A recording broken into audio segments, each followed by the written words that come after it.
कादर भाई, मैं आपके पास आता हूँ। पहले सर मुझे बताइएगा कि इससे पहले भी मेरे प्रोग्राम में आपने कई बार जो है इस पे बात की है, तहरीक पे कई बार कोशिश की गई कि तहरीक इंसाफ की कोई तहरीक चल पाए। कई माह से कई जो है वो अरसा हो गया काफ़ी कि आज तहरीक चलेगी, फिर तहरीक चलेगी, ईद के बाद तहरीक आएगी, और अब जो है वो 5 अगस्त को जो है वो कहा जा रहा है कि तहरीक इंसाफ की तहरीक जो है वो शुरू हो जाएगी और अपने पीक पे पहुँचेगी। कादर भाई, क्या तवक्कुआत हैं इस तहरीक से, और क्या अब भी ये तहरीक चल पाएगी? बहुत शुक्रिया जावेद बलोच साहब। पता नहीं क्यों आप लोग इतने अहमियत दे रहे हो इस तहरीक को, जो कि इनके अंदर कई दड़े बन चुकी है, कि आप क्यों इतनी अहमियत दे रहे हो कासिम और सुलेमान को, जो 2 साल पूरे होने को हो रहे, बाप को जेल में बंद है, और बेटे जो ना वो यहाँ 1.5 घंटे के फासले पे दुबई तो आ जाते हैं क्रिकेट मैच देखने के लिए, मगर बाप को देखने के लिए पाकिस्तान नहीं आ रहे। जी। और फिर हैरत वाली बात यह है कि पूरा तहरीक इंसाफ मौजूद है, यानी 4 सूबाई हुकूमत में एक सूबाई हुकूमत इनके पास है, वफाक में अपोजिशन लीडर है, सेनेट में अपोजिशन लीडर है, पंजाब में 100 के करीब MPA है, तमाम सूबों में इनकी MPA है। उसके बावजूद तहरीक एक खातून जो ना ऐलान कर रही है, और खातून को भी ऐलान किए हुए 2 दिन हो गए, और अभी तक तहरीक इंसाफ की पार्टी ने न कोई ऐलान किया है, ना उसको ओके किया है, ना उसके ऊपर अमल किया है। तो मेरे भाई, कौन सी तहरीक, किस चीज़ की तहरीक?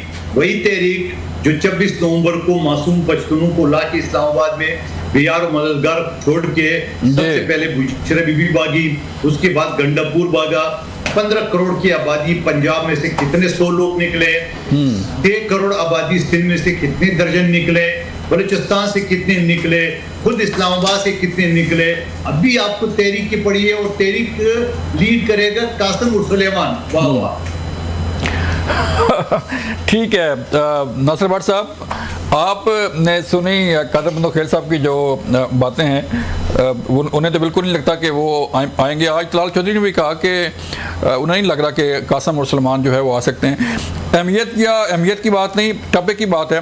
कादर भाई कह रहे हैं कि आप इतनी अहमियत दे रहे हैं, लेकिन कब से सुन रहे हैं तहरीक जो है वो चल रही है, तहरीक चलनी है, लेकिन कोई कामयाब नहीं हो पाई। क्या वजह है कि तहरीक इंसाफ के अंदर के जो इख्तिलाफात हैं वो वजह है या कोई और है? बिस्मिल्लाहिर्रहमानिर्रहीम। मेरे भाई बड़ी अच्छी बातें कर रहे हो, ये मेरी बातें इन्होंने सारी कर दी। बात ये है, ये तो कहते थे कि देखें जी ख़ानदानी मारूसी सियासत हमने ख़त्म कर दी। हाँ। मैं आपको कोई बात और बताने लगा। ये क्या कर रहे हैं जी, ये कहते हैं जी हमारे अपने अलावा कोई नहीं आता, ये किसी को समझते कुछ नहीं, ये इस तरह करते हैं, कभी बाप है कभी बेटा, बातें करते थे ना जी। अब मुझे बताएं, इमरान खान को ये पता चल गया है कि ये सब लोग जो है ये इस काबिल नहीं है कि मेरा कुछ करें। उसके बेटे 2, ठीक है ना, कासिम और सुलेमान, वो इनवॉल्व 2 साल से अभी तक आए नहीं। मेरा ख्याल है अगर वो आना चाहते हैं तो ज़रूर आ जाए। वो अपने बाप को ये बताना चाहते हैं कि जी हम आके यहाँ तहरीक चलाएं, लेकिन मैं आपको सफ़ेद पेपर पे लिख के देता हूँ कि वो जो उनकी वालदा बैठी है ना, वो मेरा नहीं ख्याल 2 साल से तो वो मिलने नहीं आए, देखने नहीं आए, तो वो आ जाएंगे तो ज़रूर आ जाए। इसका मतलब है इमरान खान को इन सब लोगों पे कोई एतमाद नहीं कि सारे फारग लोग हैं।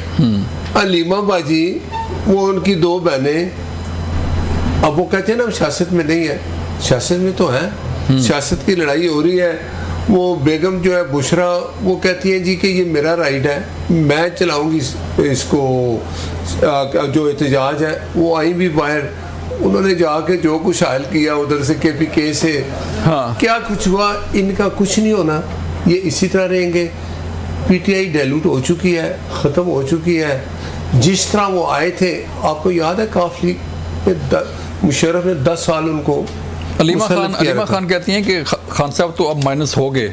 आप समझते हैं कि वाकई माइनस हो गए? देखें मैं बताऊं, जिस तरह लाया गया उसी तरह जिन लोगों को आपको पता है जहाज भर भर के लाते थे, ये भी शामिल हो गए, इनके ज़मीर जाग गए, फलां हो गए। सियासी जमातें ऐसे नहीं होती। सियासी जमातों के जो कारकुन है ना, मुश्किलें आती हैं, मुसीबतें आती हैं। आप मुझे बताएं, इनको देखें, ये एक दिन में 10-10 बंदे टीवी पे आते थे, हम छोड़ के जा रहे हैं, वो सारे रस्तों किधर गए? चले गए ना, क्योंकि वो थे नहीं। वो जमातें जो होती हैं वो बड़ी बनती भी हैं, फिर उनके साथ जो लोग कारकुन होते हैं, जो वर्कर होते हैं, फिर वो साथ रहते हैं क्योंकि वो अपने लीडर से प्यार करते हैं। यहाँ तो वो लीडर जो है जिसने आज तक किसी के अपने का जनाजा नहीं पढ़ा, उनका एक बहुत करीबी दोस्त था, मेरे जहन में उनका नाम निकल गया, जो फोत हो गए, इमरान खान उसके जनाजे पे भी नहीं है। ठीक है, तो इस तरह थोड़ी होता है कि आप ज़बरदस्ती, अगर आप समझें कि आप लीडर बन गए तो वो हाल आपके सामने है। जो कुछ है ये इनकी ना तहरीक चलेगी ना कुछ चलाने में दिलचस्पी रखता है। ये हालत है कि वो मुझे पता है शाह महमूद कुरैशी कहता था, आज तो मैंने उसको भी ये ऑन नहीं करते, ये क्या है, सब कुछ सामने। इमरान अपने अलावा किसी को नहीं मानता, वो कहते हैं सब फारग हो तुम। वो कमेटी बनाता है, 6 दिन बाद उसको बुला कहता है आज के बाद नहीं जाना, वो कहता है जी खत्म होगी कमेटी। तो इस तरह थोड़ी सी ऐसी बातें चलती हैं, कोई तारीख नहीं चलेगी, कुछ नहीं होगा, ये इसी तरह काम चलेगा। ये हुकूमत 5 साल पूरे करेगी, अच्छे काम कर रहे हैं, लोग हमें पसंद करेंगे, फिर पीपल्स पार्टी भी है, बाकी सियासी बातें अपना अपना इलेक्शन लड़ेंगी, जिसको होगे लोग वोट देंगे वो कामयाब होंगे। 2018 का ये जो ड्रामा चला, ये उसकी सजा हम अभी तक पा रहे हैं। अली बुखारी साहब, आपने बात सुनी नासिर भट्ट साहब की भी और कादर मंदोखेल साहब की भी।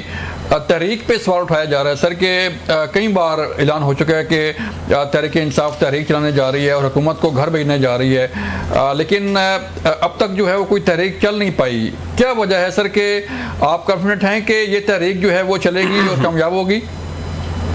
बिस्मिल्लाहिर्रहमानिर्रहीम, बहुत शुक्रिया जवेद साहब आपका।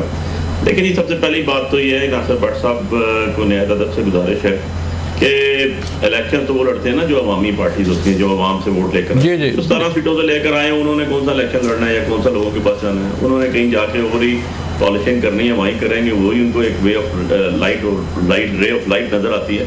अवाम में होते तो अवाम में जाते भी तो नज़र भी आता है, कोई पब्लिक में भी जाते हैं, पब्लिक में जाते हुए भी इर्द गिर्द घेरा डाल के जाया जाता है, सारे के सारा स्क्वाड्स के साथ और सारे बॉडी गार्डों के साथ, गन्स के साथ। अदरवाइज तो अकेले तो पब्लिक में इनका कोई मिनिस्टर जा नहीं सकता, कि गया तो मुझे बता दीजिएगा। नंबर 1 याद रखिएगा नासिर भाई, मैंने आपकी बात बड़ी तसल्ली से सुनी, मैंने वैसे आपको लाइटर मूड में बात की, मैंने आपकी ऐसी बात नहीं की। मैं आपकी बात बड़े तसल्ली से सुनी है, मैंने मंदोखेल साहब की भी भाई हैं मेरे, आप भी नहायत काबिल इज्जत हैं, काबिल एहतराम है। दूसरी बात यह है जावेद साहब के जो पॉलिटिक्स है ना वो बेस्ड होती है हमेशा, politics is based on possibilities, numericals पे बेस नहीं करती हूँ। और हकीकत यही है कि जब भी पीटीआई ने कॉल दी है तो पाकिस्तान पूरा उमड़ के आया है। कादर मंदोखेल साहब ने तो सैकड़ों की तादाद में बता दिए कि जी हज़ारों में नहीं थे, लाखों में थे, सैकड़ों में थे। जरा गिन के बता दीजिएगा लाशें कितनी आपने भेजी हैं यहाँ से जो आपके सर है। नवाज शरीफ की गवर्नमेंट ने तो हमेशा लाशें दी है ना, इसने तो हमेशा लाशें दी है। लाहौर में भी देखें आप, इन्हीं के ऊपर एलिगेशन है। इस्लामाबाद में भी 26 नवंबर को हुआ, उस पर भी इन्हीं पर एलिगेशन है, लेकिन आप साथ जरूर है, इसलिए आपकी जान इससे बच नहीं सकती। जितनी लाशें गिराई गई हैं उसके अंदर आप चाहें या ना चाहें, माने या ना माने, पर you are part of the government as well. तीसरी चीज़ ये है कि ये कहते हैं जी कि सैकड़ों लोग आए, हज़ारों नहीं आए, लाखों नहीं आए। भाई चश्मा बिराज बंद, गद्दू बंद, जेलम बंद, चनाब बंद, रावी बंद, कटी पहाड़ी बंद, अटक बंद, क्या कहते हैं आपके साबकाबाद बंद, मोटरवे बंद, ये इस्लामाबाद में पीछे बाराकाऊ बंद, जहाँ से के पीछे रास्ता एक आता है, फिर स्वाबा बंद, और कोई रास्ता नहीं छोड़ा। फिर भी हज़ारों लाखों लोग यहाँ पर पहुँच गए कि आपको गोलियाँ मारनी पड़ गई। वाटर कैनन, खड्डे, आज भी चले जाएं मोटरवे पे तो आपको नजर आ जाएगी जो फिलिंग हुई है बीच। सो इस तरह नहीं होता, तरीके यूं एक दफा बनती हैं, बन के निकलती हैं और वो खत्म नहीं होती, वो अच्छा अली भाई और आगे चलती है क्योंकि अवाम में होती है। एग्जांपल के तौर पे आपको बता दूं, इमाम ख़ुमैनी ने 1960 में स्टार्ट की थी तहरीक और 1979 में पूरे का पूरा उसकी पूरी फौज समेत, शाह ईरान समेत सारे के सारा उन्होंने उलट के रख दिया तख्ता, और वो सारे के सारे भागे और आज तक वापस नहीं आ सके, ना उनकी बाकियात वापस आ सकी।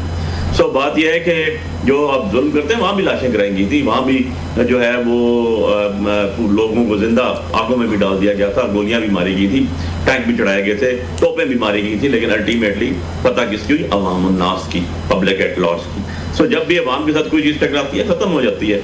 ये ज़ुल्फ़िकार अली भुट्टो को भी हैंग किया गया था तो यही कहते थे कि ज़िया-उल हक़ साहब के जी बस ये ख़त्म हो गया और इस्लाम आ गया और ये हो गया और वो हो गया। आज उनका नाम लेवा कोई भी नहीं है और ये किसी ना किसी तरह सर्वाइव करते आ रहे हैं। तो बात यह है कि तहरीकों के हमारे पास तो एग्जाम्पल्स मौजूद है, ऐसी बात तो है नहीं कि आप कहें कि तहरीक होगी नहीं या नहीं होगी। बाकी तहरीक स्टार्ट होती है, खान साहब के बेटे आ रहे हैं, बहुत अच्छा एडिशन है जी, हम उनको वेलकम करते हैं जो वहाँ से आएंगे। सर वैसे कोई इतलात है आने की? शुरू कर रहे हैं सर मैं उस साइड पे आ रहा हूँ, बट साहब आपके जवाब दे रहा हूँ। मैं नहीं बोल रहा, मैं मनोज साहब बात कर रहे हैं। ये जानते हुए कि यहाँ पर ह्यूमन राइट्स खत्म कर दिए गए हैं, ये जानते हुए कि 26वीं अमेंडमेंट के बाद जो है जज गुलाम बना दिए गए हैं, ये जानते हुए कि यहाँ पर इंसाफ का प्रचार करने वाला कोई नहीं रह गया हमारे अलावा, ये जानते हुए कि यहाँ साहब ने बंदर बांट लिए, ये जानते हुए कि यहाँ पर माले गनीमत जो है वो बांट दिया गया सीटों की सूरत में, स्पेशल सीट्स की सूरत में, इसके बावजूद वो आ रहे हैं तो वी वेलकम देम, उनकी दलेरी को सलाम, उनके आने को सलाम, क्योंकि वो इक़्तिदार के बदले लूटने नहीं आ रहे।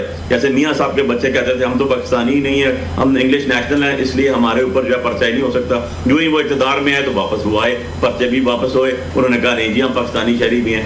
मरियम नवाज साहबा की तरह उन्होंने कोई स्टेटमेंट नहीं दी कि मेरा तो इंग्लिस्तान में क्या पाकिस्तान में भी कोई जायदाद नहीं है, और अब हजारों जगह निकल रही है उनकी, और वो CM बन के बैठी हुई हैं। भाई हम तो वो लोग हैं जो मारे खा कर रहे हैं, ज़िया औलाद दोनों भी मारे खाए नहीं, आज भी खा रहे हैं, लेकिन भागे कहीं भी नहीं है। जिनके साथ खड़े थे डे फर्स्ट आज भी खड़े हैं, और उन्हीं की साथ साथ बगैर बेनिफिट उठाए हुए खड़े हैं, क्योंकि आइडियोलॉजिकली लोग हैं, आइडियोलॉजी वाले लोग हैं, किसी के मरून मेहनत होके नहीं है। इसलिए आप ये ज़हन सोच दें, आपने 38,000 पुलिस लगाई जो 26 नवंबर को थी, 38,000 जाके चेक कर लीजिएगा, सिंध से पुलिस मंगानी पड़ी आपको, जाके ये भी चेक कर लीजिएगा रिकॉर्ड। कोई मकसद की बात नहीं कर रहे। पुलिस चलती है, जब पुलिस चलती है, चलो ठीक है, के बाद जब पुलिस चलती है तो उसका एक रोजनामा लिखा जाता है, उसके अंदर लिखा जाता है इतनी बंदूक गई, इतनी गोली गई, ये टीयर गैस गई, ये गाड़ी गई, ये पेट्रोल गया, इस थाने से ये मोरर ने लिखा होता है। अली बुखारी साहब चेक कर लीजिएगा, 38,000 से ज्यादा ही होंगे, कम नहीं। जी ठीक है।